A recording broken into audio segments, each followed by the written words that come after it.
আসসালামু আলাইকুম সম্মানিত মৎস্যচাষী ও ভিউয়ার্স, দেশ এবং দেশের বাইরে থেকে যারা ভিডিওটি দেখছেন আশা করি সকলেই ভালো আছেন। ভিডিওতে হাত দিয়ে যেই মাছগুলিকে দেখানো হচ্ছে এগুলি হচ্ছে অরিজিনাল দেশি মাগুর মাছ, অরিজিনাল ডোরা কাটা দেশি মাগুর মাছের বাচ্চা বা পোনা।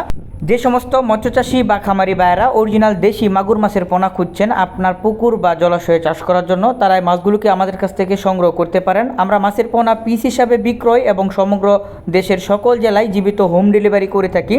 এই মাছগুলি যে কোনো পরিবেশে যে কোনো পুকুর বা বায়োফ্লকে চাষ করতে পারবেন। যে সকল চাষি ভাইদের পুকুরে ময়লাযুক্ত পানি বা অপরিষ্কার পানি রয়েছে, এই মাছগুলো ওই সমস্ত জলাশয়ে চাষ করার উপযুক্ত, চাষ করতে পারবেন। মাছগুলো 6 মাসে 2টাই বা 3টাই কেজি হয়ে থাকে। অরিজিনাল দেশি মাগুর মাছ হওয়ার কারণে বাজারে অধিক দাম পাওয়া যায়। তাই যে সকল চাষি ও খামারি ভাইরা অরিজিনাল মাছ আমাদের কাছ থেকে সংগ্রহ করে চাষ করতে চান তারা অবশ্যই স্ক্রিন দেওয়া নাম্বারে আমাদের সাথে যোগাযোগ করতে পারেন। মাছের দাম ফোনে আলোচনা করে নির্ধারণ করা হয়ে থাকে। তাই যে সকল চাষি ভাইরা মাছের দাম এবং মাছ চাষ পদ্ধতি সম্পর্কে জানতে চান তারা অবশ্যই আমাদের সাথে যোগাযোগ করতে পারেন। ভিডিওটি ভালো লাগলে বেশি বেশি করে লাইক, কমেন্ট এবং শেয়ার করতে পারেন। আল্লাহ হাফেজ।